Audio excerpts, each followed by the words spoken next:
analisi dei flussi. Allora, ritorniamo, poi torniamo anche ad altri commenti che sono sempre interessanti e correlati. Vediamo anche un messaggio che è arrivato adesso. Il problema che l'italiano medio non affidabile.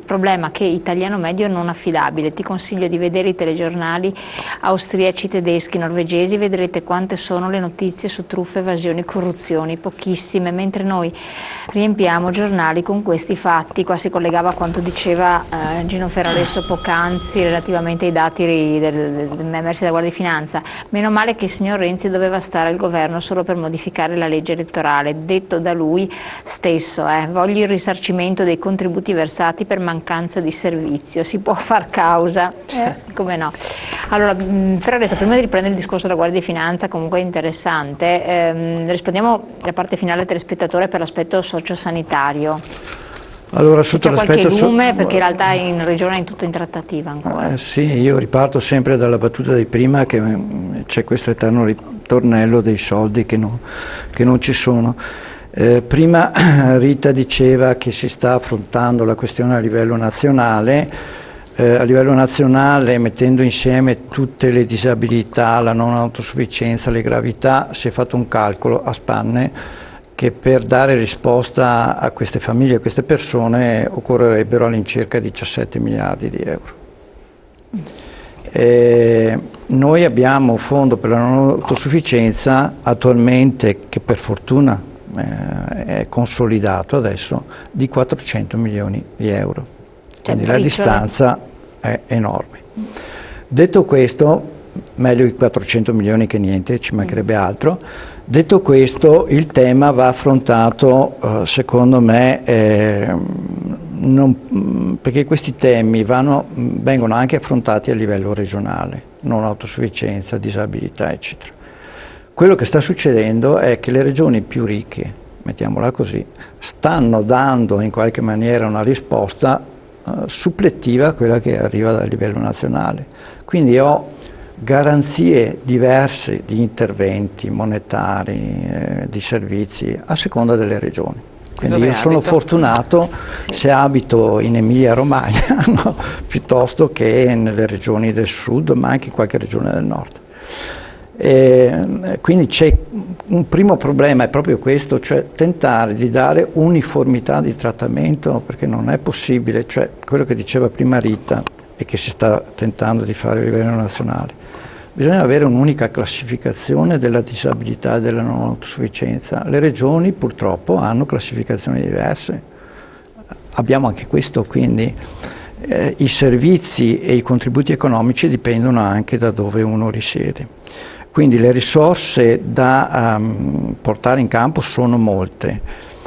Qua bisogna, come dire, prendere per mano un tema che la politica, un po' tutti, sta mettendo un po' da parte, cioè l'invecchiamento della popolazione e la cronicità che ne deriva poi. Non c'è una programmazione né a livello nazionale né a livello regionale. Su questo, se non vogliamo trovarci in situazioni ancora peggiori di quelli che ci sono oggi, e cioè che si sta rispondendo solamente con patrimoni e soldi delle famiglie e delle persone a queste cose qua. C'è la necessità di un intervento pubblico sostanzioso e di scelte che vanno anche rispetto alla razionalizzazione. Mi viene in mente, si vuole razionalizzare la sanità in questo paese, nel Veneto, azienda zero, mettiamo i soldi prioritariamente su queste cose qua. Pochi o tanti che siano, tentiamo di dare una risposta a questo tema. No, perché se no il discorso è questo: se la fiscalità comunque è così alta, e lo sanno perfettamente, o togli fiscalità e il cittadino provvede autonomamente, oppure se lasci la fiscalità così alta devi darmi dei servizi di supporto. Se un lavoratore con salute disastrata, ma non abbastanza da essere riconosciuto come invalido, costretto dalla Fornero a trascinare la sua carcassa a lavorare in un lavoro a turno e altamente usurante, muore, il TFR che gli sarebbe dovuto va perso o può essere recuperato dai familiari? No, il TFR è suo. È suo. Il TFR è il salario differito, è suo. Non è come... Cioè passa anche ai familiari? certo, è il salario che è stato accumulato negli anni. Quindi il TFR passa ai familiari, assolutamente. assolutamente sì, va tassato. Purtroppo c'è stato un aumento negli ultimi anni della tassazione, questo vale per Fantastico. tutti. Cioè tassazione sul TFR, cioè è una È cosa che... così, no, infatti così dico, come è i una fondi cosa... pensione dicono, Sì, ma sì. come i fondi pensione integrativi non decollano? Ora, non decollano perché le persone non hanno lavoro, uno. Due, perché i nuovi lavori sono lavori poveri e quindi uno fa Non fatica hai a neanche sopravvivere soldi, e esatto. non c'è i soldi ovviamente. Tre, evidentemente, forse è il mio? Tre, evidentemente perché si pagano tanti soldi, perché è come se io avessi una rendita finanziaria. Assolutamente sì. Cioè, è Il una cosa TFR comunque inverosimile. al momento, Fino ad oggi. fino ad oggi Fino ad è così. oggi. Ecco, sì, ho tolto la No, parola.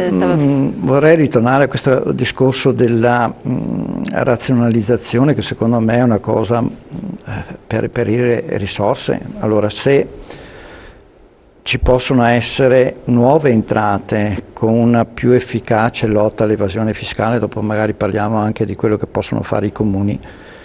In questo caso si può fare molto di più, secondo me, per quanto riguarda i processi di razionalizzazione, quindi non solamente la sanità, ma per esempio anche i comuni. Noi in Italia abbiamo 8.000 comuni, comuni con 100-200 abitanti. Dove andiamo con questi comuni? Quale assistenza possiamo dare ai cittadini di quei comuni là? Io sono arrivato alla conclusione che un processo di fusione dovrebbe essere obbligatorio, perché sono arrivato a questa conclusione, come è stato fatto in altri paesi.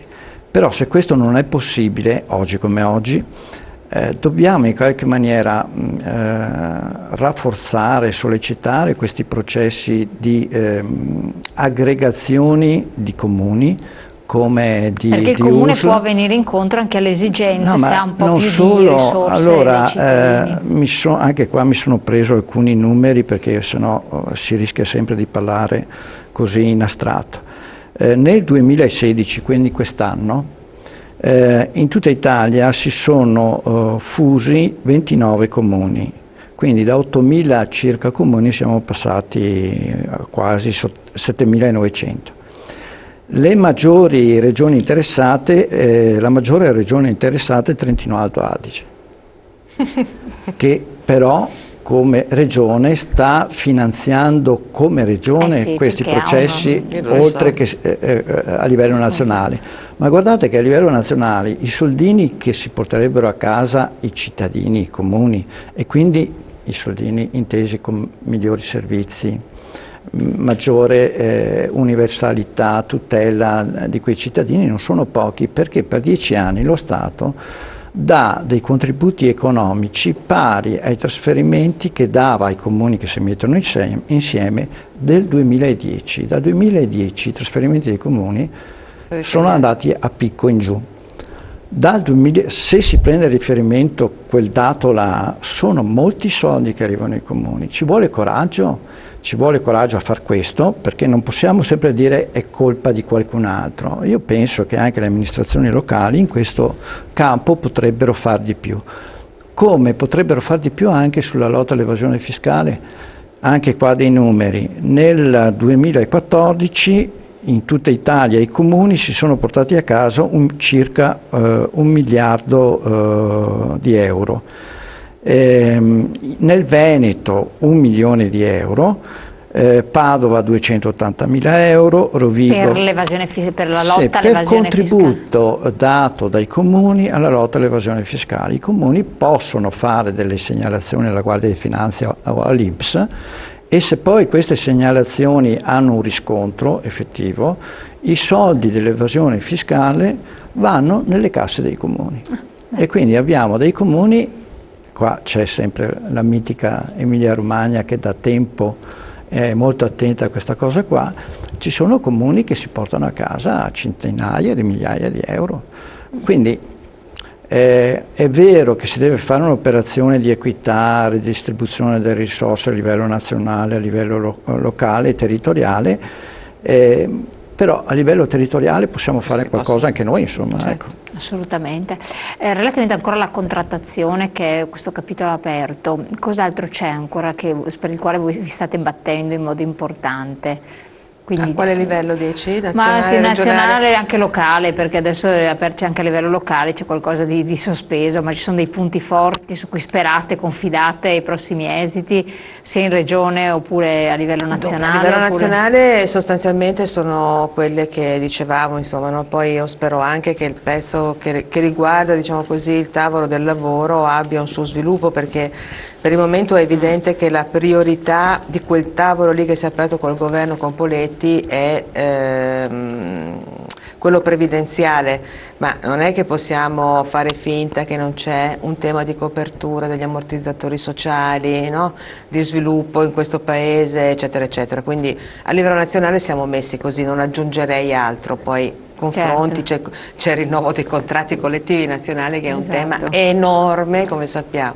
Qui a livello regionale invece noi siamo fortemente interessati al confronto che si è aperto adesso in Consiglio regionale sull'azienda zero, e qui mi preme fare una piccola osservazione, che tanto piccola non è, e cioè che purtroppo in questa regione o tu, e per fortuna invece con la Lanzarin è un'altra cosa, o tu fai le audizioni nelle commissioni, che è tutta una roba burocratica, o altrimenti non c'è nessun confronto vero fra la regione, i suoi assessori e le organizzazioni di rappresentanza sociale rispetto a temi di riorganizzazione importantissimi, come quello che riguarda la salute in questo momento, che è l'azienda zero, che sembra che sia una roba solo burocratica, in realtà non lo è.